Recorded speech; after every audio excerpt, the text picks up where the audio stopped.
Welcome September, jangan lagi ada isu PKI di antara kita.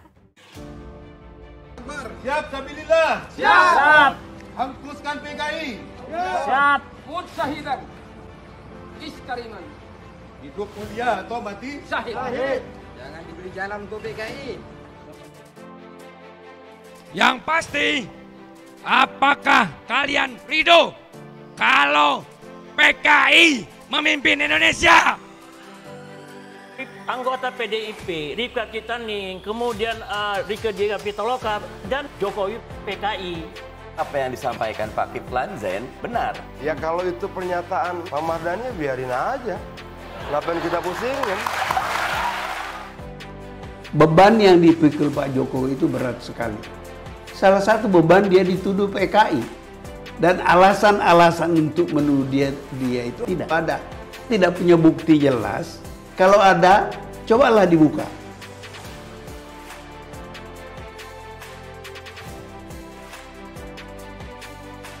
Bekas gedung PKI ya. Yang kedua dibeli sama pariwisata. Pariwisata sekarang ya sampai sekarang ini kosong begini. Saya nggak tahu jadi apa itu. Itu dulu kantornya DNID berkantor itu di situ di depan PBN persis dulu. Tapi ini perkiraan saya ini mungkin akan jadi lagi kalau mereka sudah menang, mereka bangkit lagi itu pakai kantornya. Nanti apabila mereka sudah bangkit itu akan jadi CCPKI lagi.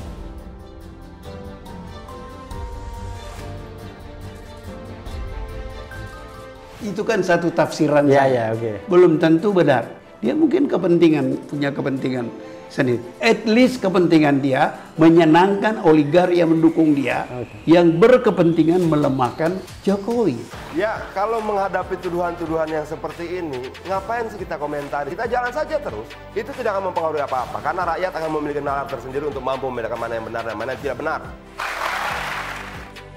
Apakah kalian ikhlas kalau Jokowi yang PKI memimpin Indonesia? Kita siap perang dengan PKI. Setuju rekan-rekan sekalian? Jokowi PKI, kawan-kawan sekalian. Betul. Ini tuduhannya membabi buta. Yang kalau tidak segera diperbaiki dengan baik, semua orang akan bisa menjadi korban dari tuduhan-tuduhan seperti ini.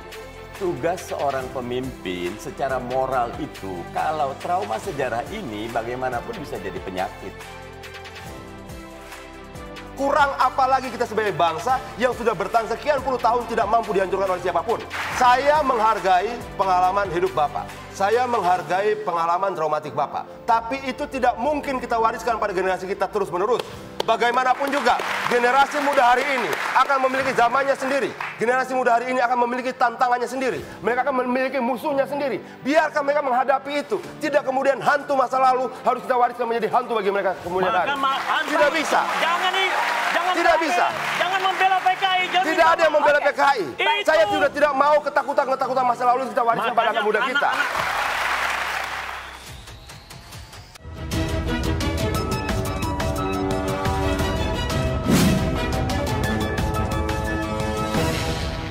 Fakta hari ini, di mana ada komunisme lagi? Cuma 6 negara dari 195 negara. Artinya bahwa kegagalan komunisme sebagai ideologi bukan cuma perdebatan-perdebatan. Secara faktual di dunia itu sudah terjadi. Itu harusnya kemudian bisa membantu kita untuk merenovasi pemikiran kita terhadap sesuatu yang sifatnya traumatik. Mungkin nggak dia bangkit lagi.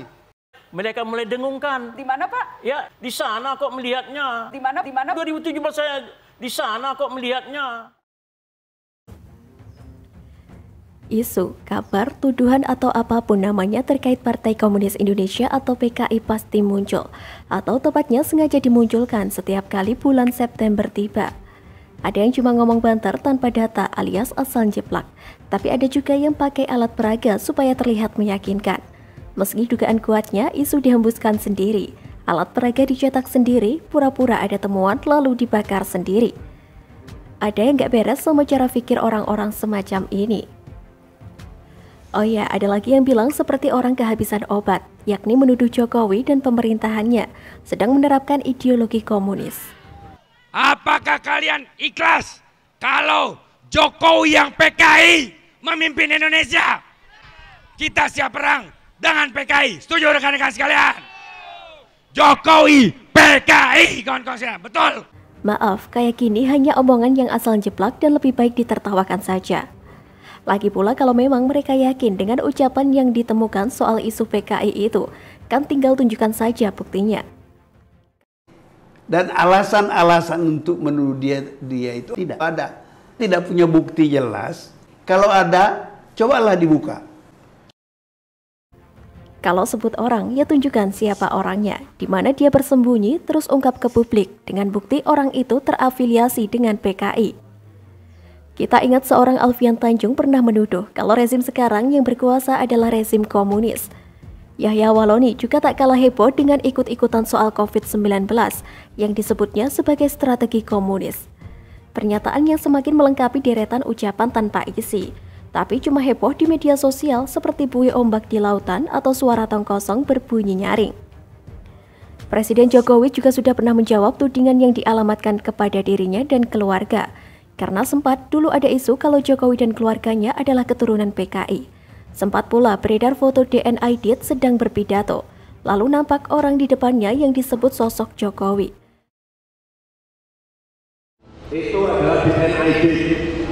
Baru pidato tahun 1955 dia pidato, dia jadi ketua PKI pidato tahun 1955 pidato. Lah kok saya ada di bawahnya? Air saja belum, astagfirullah. Air saja belum jadi pasang. Namun perkiraan angka 6% masyarakat yang percaya kabar bohong itu tak bisa dianggap sepele. Angka 6% itu banyak loh, kalau diambil dari 250 juta penduduk saja. Sudah berapa juta manusia yang termakan hoax dan fitnah itu, lalu bisa saja meneruskannya dengan berkata, katanya sih Jokowi dan keluarganya terkait PKI loh. Saya ini 4 tahun digini-gini, sabar ya Allah, sabar. Tapi saya sekarang harus berbicara, jangan sampai nanti karena ada 6% orang yang percaya pada berita-berita seperti ini. 6% itu 9 juta lebih. Kok percaya? Kondisi miris yang sekaligus membuktikan bahwa sebagian masyarakat kita masih perlu dibikin melek, terutama soal pemahaman terkait isu tertentu yang tidak jelas kebenarannya. Karena sengaja disetting buat framing negatif untuk Jokowi, keluarga, dan pemerintahan yang sekarang dipimpin bersama Ma'ruf Amin. Dan kalau sekarang kita memasuki bulan ke-9 dari kalender Masehi 2021 dengan peringatan rutin terkait momen G30 SPKI pada akhir bulan nanti, yang memang tak bisa dipisahkan dari sejarah kelam negeri ini. Bung Karno dan para pahlawan revolusi adalah korban dari kudeta Soeharto. Soeharto lah dalang daripada G30S. Masihkah ideologi komunis pantas dimunculkan lagi seperti tahun-tahun sebelumnya? Kalau saya sih nggak usah, karena nggak ada gunanya juga. Nggak perlu juga ada acara nonton bareng atau nonton sendirian film G30 SPKI yang sangat dikenal oleh generasi 90 dan 80-an awal itu. Maklum, saat itu filmnya menjadi tontonan wajib bagi anak-anak sekolah, yang sampai sekarang saya belum bisa menangkap faedah dari nonton itu. Oh ya, kabarnya film itu diduga tidak sesuai dengan fakta sejarah kan?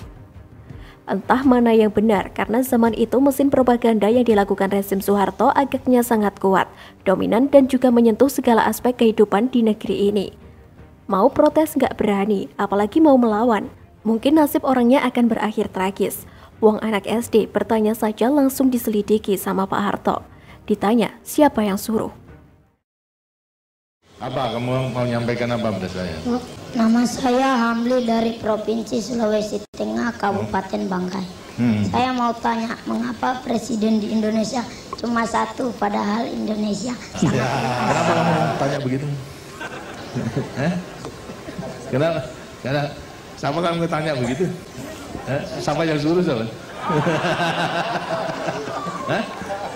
Karena hanya ingin tahu saja. Nah. Apa yang dilakukan Soeharto itu memang kekejaman yang luar biasa.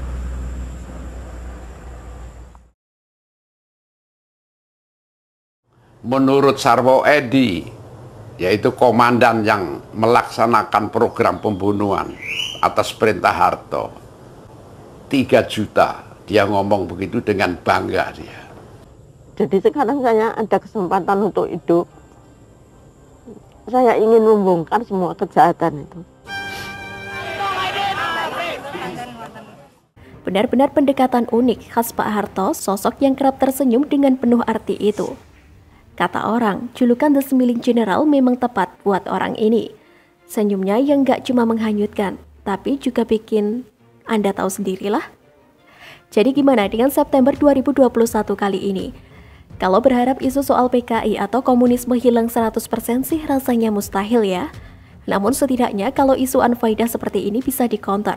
Paling tidak harapan bisa turunnya angka masyarakat yang percaya karena kebodohan dimanfaatkan oknum tertentu yang tidak mau melihat negeri ini tentram.